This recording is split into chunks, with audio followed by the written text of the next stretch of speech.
બહુ યાદ આવે ને બહુ સારું છે. પ્રાર્થનાથી દિવસ શરૂ કરો છો તમે લોકો. તમારી આ વ્યવસ્થા અને ડિસિપ્લિનને બધું જોઈને બહુ જ આનંદ થયો. તમે બધી રીતે સારા સંસ્કાર નાનપણમાં મળે એના માટે ટીચરોને બધા પ્રયાસ કરે છે અને તમે પણ એ રીતે જ જીવન જીવો એવી આશા રાખીએ. કોઈ દિવસ કોઈની દેખાદેખી નહીં કરવાની. આપણને જે સારું લાગે તે જ કરવાનું, ભલે ગમે તે કરે, અને સાચું બોલવાનું ને નીતિથી ચાલવાનું, તો જીવનમાં સુખી થશો. કોઈ પણ કામ કરવામાં શરમ નહીં રાખવાની, મહેનત કરવાની, તો તમને એનું પરિણામ મળશે જ. આજે નહીં તો કાલે. પણ નીતિથી જીવવાનું અને બધાની સાથે સારી રીતે આનંદથી પ્રેમથી વ્યવહાર કરવાનો. અહીંયા તો તમે નાનપણમાં ઉછેરશો, પછી ક્યાં જશો, શું કરશો એ ખબર નથી. પણ આજે આપણે શીખ્યા છે આપણી જે વસ્તુઓ, સારું શું ખરાબ શું, એ બધું યાદ રાખીને જીવન આગળ જીવવાનું.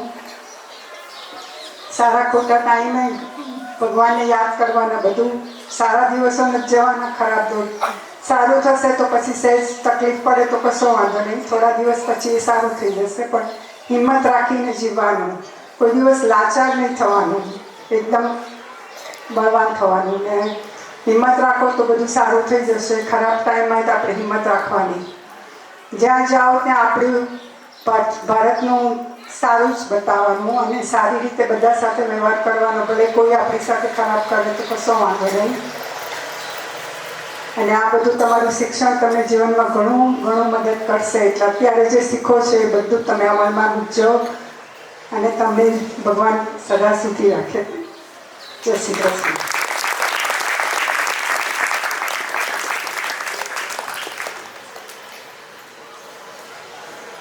બેને બધું કીધું છે, બધું જ હું મારો થોડો એક્સપિરિયન્સ કહું. હું મુંબઈમાં ઉછરેલો, બરોડામાં 5 વર્ષ ભણેલો એન્જિનિયરિંગ કોલેજમાં. અને પહેલેથી મા બાપે એવું શીખવાડેલું કોઈ પણ કામમાં શરમ નહીં કરવાની. એટલે એ જ વસ્તુ લઈને આખો દિવસ કોઈ પણ કામ એ થોડુંક કદાચ ખરાબ લાગશે. હું બરોડા ભણતો હતો તો અમુક છોકરાઓ, પૈસાદારના છોકરાઓ છે ને, તો બધું કામ કરાવે. આપણે કામ, જો આપણે કપડાં કાઢી ધોઈએ કે આપણું કપડાં ધોઈએ કે કરીએ તો મશ્કરી કરે. તો અમે, મારો ફ્રેન્ડ હતો, એ જૈન જ હતો, અને એ તો એમ જ સીધું કે તારી માં તારા કપડાં ધોએ તો ધોબી થઈ ગઈ, તમને સાફ કરે તો ભૂંગી થઈ ગઈ. એટલે આ વસ્તુ આપણે કોઈ પણ પોતાનું કામ જાતે કરવાનું. બીજું એક તો એજ્યુકેશન. મારા ફાધર હતા તે ગામડામાં ઉછરેલા, એ થોડું બહુ આગળ પડતા ભણતા હતા તો એમના કાકાના એ લોકો અમદાવાદ લઈ ગયા 7મા ધોરણ પછી. તે જમાનામાં હું 1920ની વાત, આજે 100 વર્ષ પહેલાની વાત કરું છું. અને એ સારું ભણ્યા, કાકાને ત્યાં રહીને ભણ્યા. એટલે ભાભીને બધા હતા, એમનું કોઈ પણ બધું સાંભળી લઈને ભણ્યા અને કેમિકલ એન્જિનિયર થયા. એટલે પછી એ અમને એક જ વસ્તુ અમને કે તમે ભણવાનું છે, કે પૈસા કોઈ પણ જશે. આજે પૈસા હશે તમે કાલે ગુમાવી દેશો. ભણતર કોઈ દિવસ નથી ગુમાવવાનું.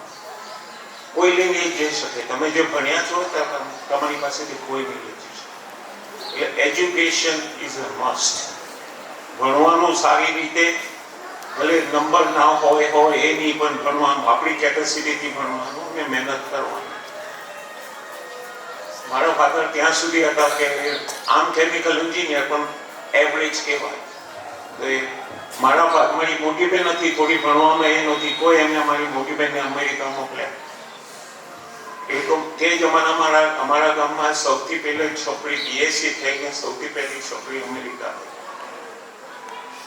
પછી અમે લોકો, મારી બેન, બીજી બેન મારા કરતા 2 વર્ષે મોટી હતી, તમે કોઈ એક એન્જિનિયરિંગમાં ગયો ને મેડિકલ સ્કૂલમાં ગયો. તે જમાનામાં ફી હતી, પણ હવે આટલી બધી ફી નહોતી. તે છતાં એ મોકું કહેવાય. પણ મારા ફાધર કહે કે હું ભણાવીશ, પછી જે તમને કરવું હોય તે કરો. એટલે ભણતરનું મારા ફાધરે બહુ જ ઇમ્પોર્ટન્સ આપેલું. અને તમે આ જ વસ્તુ યાદ રાખો કે ભણો, કોઈ પણ વસ્તુ તમને ગમે તે ભણવાની. બસ બીજું તો અમેરિકામાં પણ અમે અમે ગયા છે, હું 72માં ગયેલો, ત્યારે તો બહુ ઓછા દેશીઓ હતા. અમે બધું જાતે કરી, ખાવાનું કરતા નહોતું આવડતું, એ જાતે કરતા શીખ્યા, જેટલું આવું એટલું કર્યું. એટલે તમે બસ ઘણો, એ જ મારી આશા છે. હું કહું કે હું બધાને, અમુક મારા મિસિસને કહું કે મારી પાસે તમારા શું કહેવાય, મોજ શોખમાંના પૈસા નથી, કે મારે ભણવું હોય તો એટલું ભણવું હોય એટલે એનો પૈસા આપીશ. એટલે મારી વિનંતી છે કે તમે કોઈ સારી રીતે ભણો, એ જ ભગવાનની પ્રાર્થના. જય શ્રી કૃષ્ણ.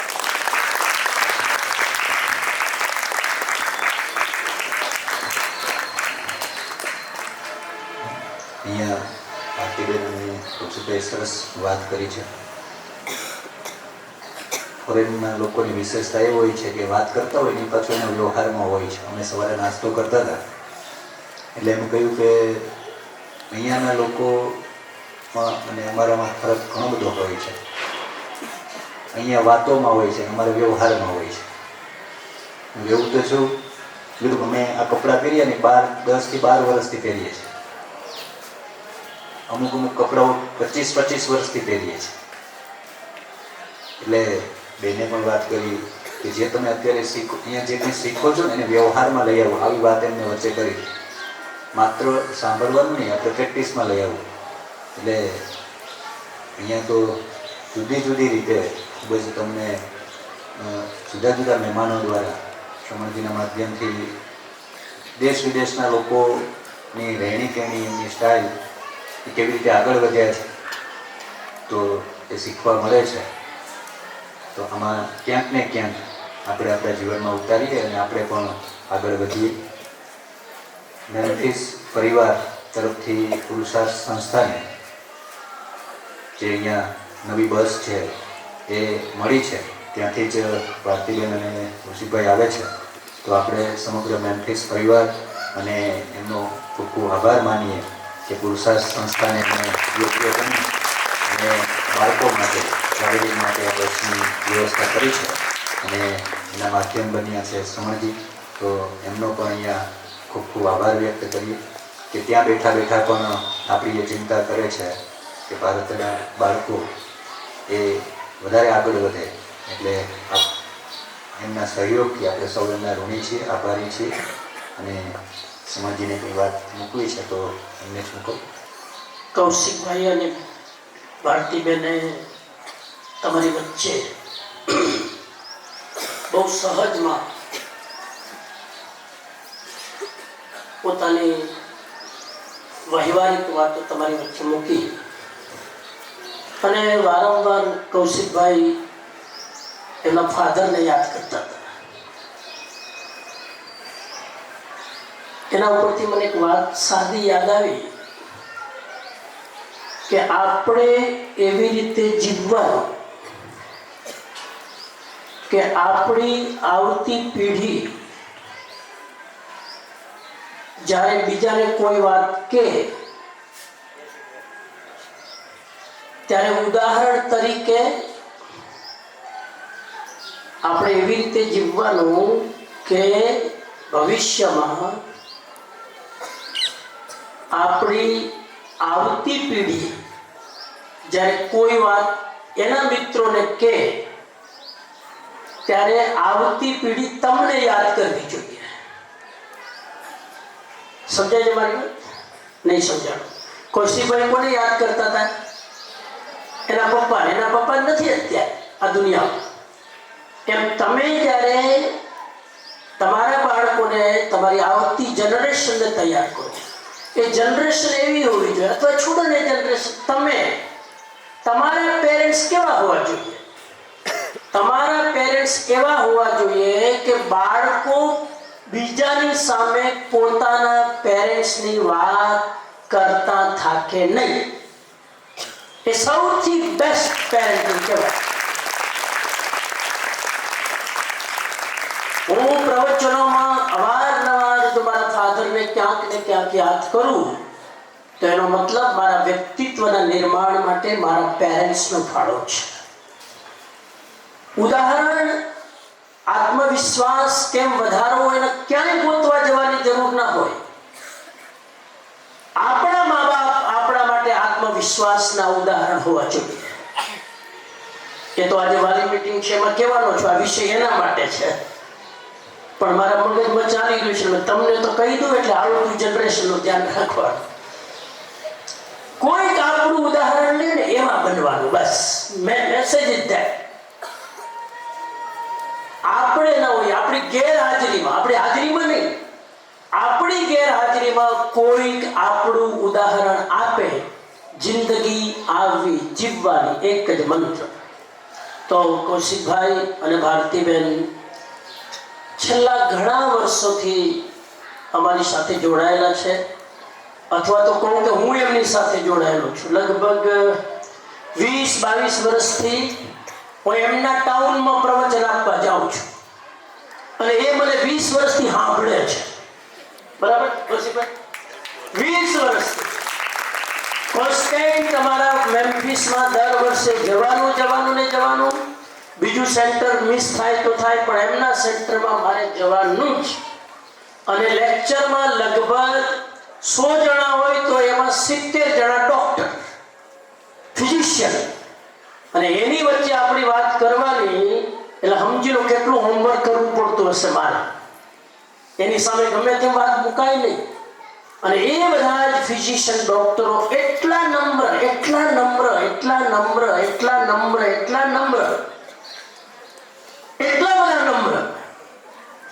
કે ક્યારેય પોતાના નામની આગળ ભૂલે ચૂકે પણ ડોક્ટર લગાડે નહીં. અને આપણે તો હજુ ડિગ્રી લેવલ ચાલુ કરીએ છીએ, મારે ડોક્ટર થવાનું. આમ ડોક્ટરની ઉપાધિ કેળો ન મૂકે. ત્યાં કને એવું છે, પૂછી જોજો ક્યારેક પ્રાઇવેટલી મળો ને, તે કોઈ પોતાની નામની આગળ ઉપાધિની વાત જ ન કરે. આ લોકોની નમ્રતા, આ લોકોએ ડિગ્રીઓ પચાવી છે, આપણે ડિગ્રીઓનું પ્રદર્શન કરીએ છીએ. એટલે આ લોકો પાસેથી ઘણું શીખવાનું છે. તો કૌશિકભાઈ અને Bhartiben peace of mind yogic centre, અમારું અમેરિકામાં સેન્ટર છે. પીસ ઓફ માઇન્ડ ફાઉન્ડેશન રાજકોટમાં છે. અમેરિકાનું સેન્ટર પણ નોન પ્રોફિટ છે, અહીંનો પણ નોન પ્રોફિટ છે. અને દર વર્ષે એ peace of mind yogic centre through અનેક બાળકોને રાજકોટમાં, અહીંયા બીજે સ્કોલરશિપ માટે કોન્સ્ટન્ટ સામે ચાલીને, ખબર ન હોય એ રીતે એ કન્ટ્રીબ્યુટ કરતા હોય છે. બહુ જ એમની ભાવના છે. કાલે જ મને રાજકોટમાં વાત કરતા હતા કે ધીરે ધીરે હજુ વધારે કરવું છે. આ આંખ ક્યારે બંધ થઈ જશે, આ શ્વાસ ક્યારે અટકી જશે, એના પહેલા ભગવાને જે આપ્યું છે સારા કામમાં વાપરી શકીએ. આ ભાવના મોટી વસ્તુ છે. વાપરો ના વાપરો કંઈ નહીં, આ ભાવના બહુ મોટી વસ્તુ છે. આપણે પણ પ્રેરણા લઈને શીખીએ કે જેટલું હોય એમાંથી 1-2% સારા કામમાં વાપરીએ. તો આજે મને થયું કૌશિકભાઈ પોતે રૂબરૂ જ આવ્યા છે, તો વાય નોટ આપણે એમના હાથે જ બાળકને સ્પોન્સર કરીએ. તો એક વિદ્યાર્થીની, કોઈ પણ એક સ્ટુડન્ટ જે પણ ભીમસીભાઈ નામ સજેસ્ટ કરે અહીંયા સ્ટેજ ઉપર આવી જશે અને કૌશિકભાઈ તરફથી 30,000 રૂપિયાની સ્કોલરશિપ આપણે એક બાળકને સ્પોન્સર કરીએ છીએ. બંને દીકરીઓ બહુ સ્માર્ટ છે, બહુ જ હોશિયાર છે. મેં બહુ વાતો કરી આની સાથે, અને હજુ તો એક જ દિવસ થયો હતો અને કે અમારા ઘણા બધા અહીંયા બેનપણી થઈ ગયા છે, ફ્રેન્ડ થઈ ગયા છે. તો આ બંને દીકરીની હોસ્ટેલની ફી કૌશિકભાઈ અને ભારતીબેન તરફથી આપણે જાહેર કરીએ છીએ.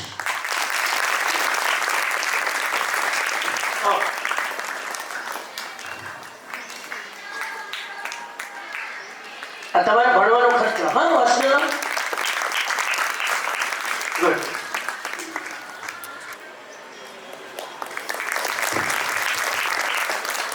સરસ. વિદ્ધિ અને Riddhi both are so fortunate that today's by Kaushikbhai and Bhartiben they got the hostel scholarship for this year, and everyone know, બધાને ખબર છે એમની સિચ્યુએશન શું છે. આવી સ્થિતિમાં સાવ બહુ કરુણ સ્થિતિ છે, આવી તમને ખ્યાલ હશે. અને આવી સ્થિતિમાં આ દીકરીઓના ચહેરા ઉપરનું મુસ્કાન જો, સ્માઇલિંગ જો, લાગે જ નહીં કે કોઈ તકલીફમાંથી એ અહીંયા આવી રીતે આવ્યા છે. મા બાપ વગર જાણે કે હવે દરેક બાળકો એમના ફ્રેન્ડ, મા બાપ અને વડીલ જેવા થઈ ગયા છે. આ પુરુષાર્થ માહોલનો પ્રભાવ છે. પ્રેમસિંહભાઈનું ગાઈડન્સ, પૂરા સ્ટાફ અને ટીચર્સનો પ્રેમ અને સદભાવ જ્યારે બાળકોને મળતો હોય છે ત્યારે એક સારું વાતાવરણ સર્જાતું હોય છે. કૌશિકભાઈ અને ભારતીબેન ખૂબ જહેમત લઈને, આમ તો આ લોકો પૈસે કે ખૂબ સુખી હોય પણ ટાઈમમાં બહુ ગરીબ હોય. આ લોકો પાસે ટાઈમ ન હોય, બહુ ગરીબ. આમ એક દિવસ કાઢવો હોય એટલે મહિના પહેલા પ્લાનિંગ કરે. એટલે કહું કે હવે રિટાયર્ડ થઈ ગયા છો, જરા અહીંયા ઠરીઠામ થાવ, અહીંયા રહો, અહીંયા સેવા આપો, હવે પોતરા પોતરીનો મોહ થોડો ઓછો કરો. તો શરૂઆત કરી છે. હવે તો તમારું મેગ્નેટ એમને કેટલું ખેંચીને વારંવાર લઈ આવે છે તમારા ઉપર છે. તો અવારનવાર આવતા રહો, વારંવાર આવતા રહો. બાળકો સાથે રહો, બાળકો સાથે ક્લાસ લો, બાળકો સાથે કંઈક નવું શીખો ને શીખવાડો એવા ભાવ સાથે આપ સમય કાઢીને અહીં આવી શક્યા. સંસ્થા વતી, સ્કૂલ વતી, પીસ ઓફ માઇન્ડ વતી આપનું ભાવભર્યું સ્વાગત, અભિનંદન. ખૂબ ખૂબ ધન્યવાદ શ્રવણજીનો, મહેમાનોનો. શ્રવણજીએ જે વાત કરી કે બાળકના વ્યક્તિત્વમાં એના માતા પિતાનો ફાળો ખૂબ અગત્યનો, અને બાળકો જે વિચારે છે કે હોસ્ટેલમાં સમજીએ અમારે બાળકો નવા નવા આવે ને એટલે એવું છોકરાઓને લાગે કે જાણે એના મમ્મી પપ્પા એને પ્રેમ જ નહીં કરતા હોય, ધરાર પરાણે મૂકી જાય છે, અમારું કોઈ છે નહીં. એટલે થોડોક ટાઈમ તો મહિનો દિવસ એવું એને લાગે છે. પરંતુ ખરેખર જ્યારે જે 2 વર્ષ કે 4 વર્ષ હોસ્ટેલમાં રહી પછી પાછા જ્યારે ઘરે જાય ત્યારે તેને આ વસ્તુ સમજાય છે કે અમારા મમ્મી પપ્પા અમારા માટે જે કરે છે એ સારું જ કરે છે. એટલે દરેકના મમ્મી પપ્પા દરેક બાળક માટે સારું વિચારે અને સારા વ્યક્તિત્વનું નિર્માણ થાય તે માટે જ મહેનત કરે છે. ખૂબ ખૂબ ધન્યવાદ.